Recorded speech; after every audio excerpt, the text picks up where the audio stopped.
نبی صلی اللہ علیہ وسلم تشریف فرما ہے، ایک جنازے کا گزر ہوا، آپ علیہ السلام نے فرمایا وجبت۔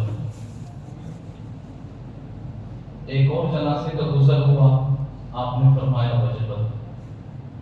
وہی بات آپ نے فرمائی، دو جنازے گزر رہے ہیں اور آپ فرما رہے ہیں وجبت وجبت۔ حضرت عمر بن خطاب رضی اللہ تعالیٰ عنہ نے پوچھا کہ یا رسول اللہ، اس کا کیا مطلب ہوا؟ آپ علیہ السلام نے فرمایا من اثنیتم علیہ خیرا وجبت لہ الجنہ ومن اثنیتم علیہ شرا وجبت لہ النار انتم شہداء اللہ فی الارض۔ جنازوں کے گزر جانے کے بعد خیر کے ساتھ جن کا تم تذکرہ کرو ان کے لیے جنت واجب ہو جاتی ہے، جنت کا فیصلہ ثابت ہو جاتا ہے، تم زمین پر اللہ تبارک و تعالیٰ کے گواہ ہو۔ یہ وقت وہ ہے کہ ابھی متعلقین کے جذبات قابو میں نہیں ہیں، حواس اب تک گم ہے، اللہ کا فیصلہ ہے، دھیرے دھیرے صبر آ جائے گا۔ حضرت نبی کریم صلی اللہ علیہ وسلم کا جب وصال ہوا، آس پاس بہت سے لوگ موجود تھے، ایک آواز سنائی تھی لیکن کہنے والا کون ہے وہ نظر نہیں آ رہا تھا۔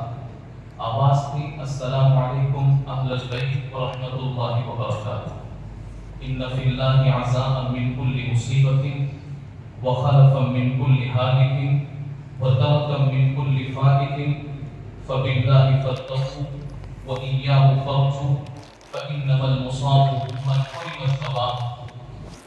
فقال علی رضی اللہ عنہ أتدرون من هذا؟ هو الخضر علیہ السلام۔ جو ہی آپ کا وصال ہوا، ظاہر ہے کہ یہ کائنات کا سب سے بڑا حادثہ تھا۔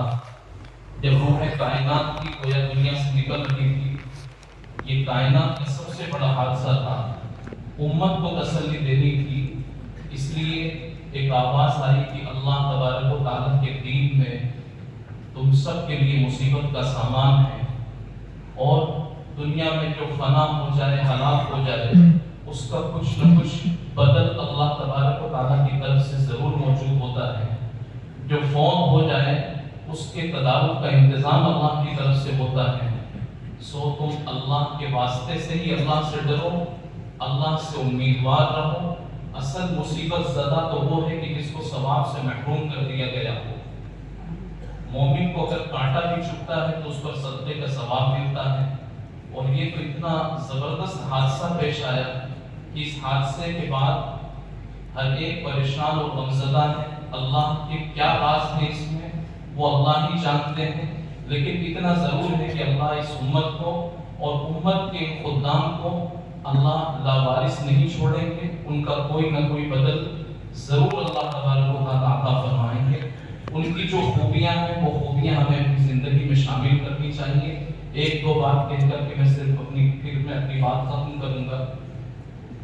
اہل مدارس یہاں تشریف فرما ہیں، اساتذہ ہیں، ذمہ داران ہیں، طلبہ ہیں، بہت سے وہ ہیں کہ جو آئندہ امت کی ذمہ داری اور مسئولیت ان کے حوالے ہوگی۔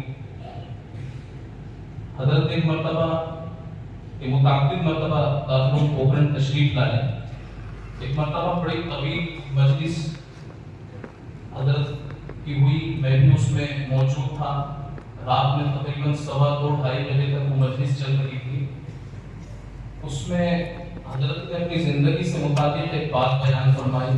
مفتی محمود صاحب سیدہ مشہور کے اس ادارے کا تذکرہ فرما رہے تھے، تو حضرت قاری صاحب رحمۃ اللہ علیہ نے خود ہی فرمایا کہ جب میں جامعہ کو قائم کر رہا تھا تو میں بانی دارالعلوم دیوبند حضرت مولانا محمد قاسم صاحب نانوتوی رحمۃ اللہ علیہ کے جو اصول ہشتگانہ ہیں، ان اصول ہشتگانہ کو سمجھنے کے لیے، پڑھنے کے لیے دیوبند گیا، اور حضرت مولانا نور عالم صاحب خلیل الامینی، ان سے میں نے درخواست کی کہ ادارت کے چلانے کا اصل ہنر تو حضرت نانوتوی رحمۃ اللہ علیہ کے پاس تھا، یہ فکر بھی اللہ نے ان کو عطا فرمائی کہ مروجہ جو مدارس کا نظام ہے وہ انہی کے ذہن پر القاء ہوا، اور انہوں نے ان اداروں کے چلانے کے لیے 8 اصول مرتب فرمائے ہیں.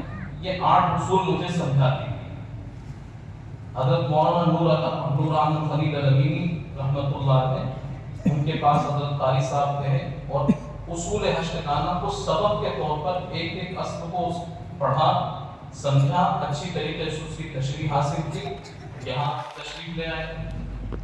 یہ کہتے ہیں کہ کچھ دنوں کے بعد میرے دل میں داڑیاں پیدا ہوا کہ وہ ادیب تھے, ایک محدث کی زبان سے بھی مجھے اس کی تشریح سمجھنی چاہیے. پھر میں دوبارہ گیا حضرت مولانا ریاست علی صاحب ظفر بجنوری رحمۃ اللہ علیہ جو ترانہ دارالعلوم جن کی طرف منسوب ہے, میں ان کے پاس میں گیا, ان سے میں نے درخواست کی. انہوں نے مجھے اصول ہشتگانہ سمجھائے, پڑھائے. یہ ذمہ داریوں کا حد درجہ احساس تھا اور وہ چاہتے تھے کہ میں بزرگوں کی ڈگر سے نہ ہٹوں, انہی جڑوں پر قائم رہوں. البتہ زمانوں کے تقاضوں کے اعتبار سے کچھ نہ کچھ تجدد اس میں آتا رہے. لفظ جو ان کی زبان پر ہوتا تھا کہ ہمیں رہنا تو اپنی جڑوں پر ہی نہیں, البتہ کچھ نہ کچھ اپڈیٹ کرتے رہنا ہے. بہرحال اسی طریقے سے حضرت کی جو اور چند باتیں ہیں ان میں خرد نوازی, ملنساری, رحم دلی, ان سب چیزوں کے ساتھ ساتھ وہ تمام اداروں کو, دینی تحریکوں کو اپنا سمجھتے تھے, کام کرنے والوں کی حوصلہ افزائی کرتے تھے, کام کرنے والے جہاں ہوتے تھے ان کو وہ اپنے سینوں سے لگایا کرتے تھے اور کام سے خوش ہوتے تھے. کام کے آدمی تھے تو کام سے خوش ہوتے تھے. یہ جامعۃ القراءت کا فلیتا ہے. جامعۃ القراءت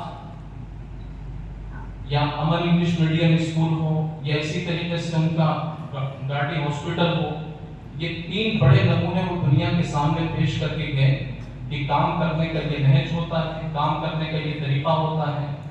بہرحال اب ان کے جانے کے بعد ہمیں مل جل کر کے ان کی اس وراثت کو سنبھالنا بھی ہے, ان کے سلسلوں کو آگے بھی بڑھانا ہے اور سمجھ کر کے کہ زندگی میں جو ان کے نقوش ہیں ان کے نقوش پر ہم کس طریقے سے قائم رہ سکتے ہیں.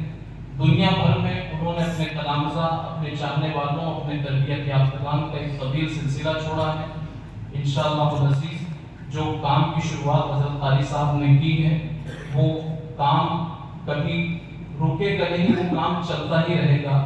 بقول شاعر کی بجھنے سے پہلے جلائے کئی چراغ, جاری ہے روشنی کا سفر میرے بعد. تو جو چراغ انہوں نے روشن کیا ہے جامعہ کی شکل میں اور اپنے ان اولاد کی شکل میں, معنوی اولاد کی شکل میں, انشاءاللہ العزیز یہ چراغ, اس کی لو ہمیشہ قائم رہے گی اور اس شمع کی روشنی ہمیشہ لوگوں کو منور کرتی رہے گی, اہل دنیا کو منور کرتی رہے گی. اور ان کے جو جانے کے بعد میں انشاءاللہ ان کے فرزندگان میں سے, ان کی اولاد میں سے حضرت مولانا یوسف صاحب ہیں, دیگر حضرات ہیں, دیگر صاحبزادگان ہیں. تو یہ نعمت خلف نعمت سلف کا حقیقی مصداق انشاءاللہ العزیز ثابت ہوں گے. میں اپنی طرف سے اور حضرت مولانا قاری محمد امین صاحب فدائے ملت حضرت مولانا سید اسد مدنی رحمۃ اللہ علیہ کے خلیفہ ہیں, دارالعلوم پوکھرن کے مفتیم و شیخ الحدیث ہیں, میں ان کی طرف سے حضرت مفتی عباس صاحب دامت برکاتہم استاد الاساتذہ, ان کی خدمت میں حضرت مولانا یوسف اسماعیل بسم اللہ صاحب, ان کے تمام برادران, یہاں کے اساتذہ, طلبہ, امن انگلش میڈیم کا اسٹاف, گاڑی ہاسپٹل اور جہاں جہاں یہ معنوی اولادیں ہیں دنیا بھر میں جو ان کے فیض یافتگان ہیں, میں سب کی خدمت میں تعزیت مصنوعہ پیش کرتا ہوں. اور ہم یہ یقین دلاتے ہیں جامعہ کو, ان کے اولاد اور افراد کو کہ حضرت کی زندگی میں جو ہمیں یہاں سے وابستگی رہی, محبت رہی, تعلق رہا, انشاءاللہ ہماری طرف سے اس میں کمی نہیں آئے گی. ہم اس تعلق کو, اس محبت کو نبھاتے رہیں گے اور آپ سے جو تعلق ہے انشاءاللہ العزیز وہ تعلق مرددن پر قائم رہے گا. وآخر دعوانا الحمدللہ رب العالمین. مولانا عرفان القدیم صاحب کشمیری, استاد حدیث جامعہ حالدہ, مختصر وقت کے لیے تشریف لائیں.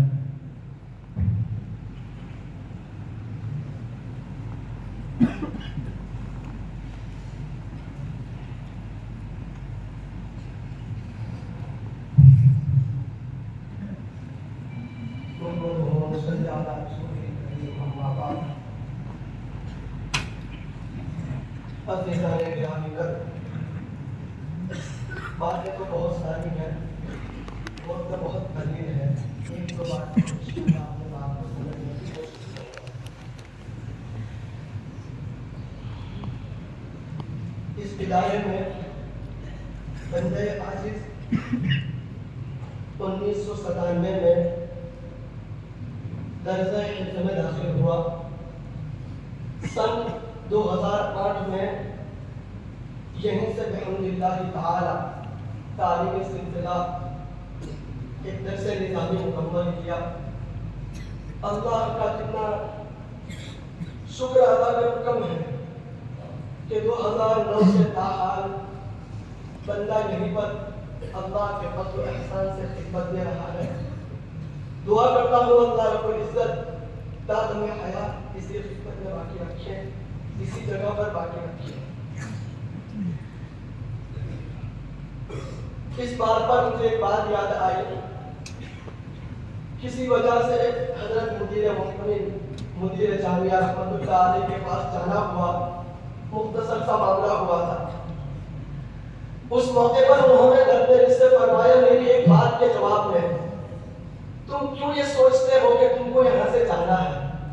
ہمیشہ یہ ذہن رکھو تمہارا جنازہ یہیں سے ہے۔ بے شمار اوصاف خصائل ہیں ان کے، ایک نمایاں وصف جو میرے دل کو ہر وقت دستک دیتے رہتا ہے، وہ ہے اللہ کی ذات پر توکل۔ اللہ کی ذات پر توکل کے بغیر اتنا بڑا کام ممکن بھی نہیں ہے۔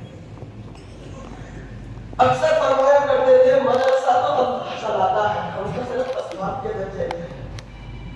اور یہ صرف زبانی جماعت نہیں تھا، عملی زندگی میں اس کا بہت بڑا عنصر کار فرما تھا۔ چنانچہ جن حضرات کو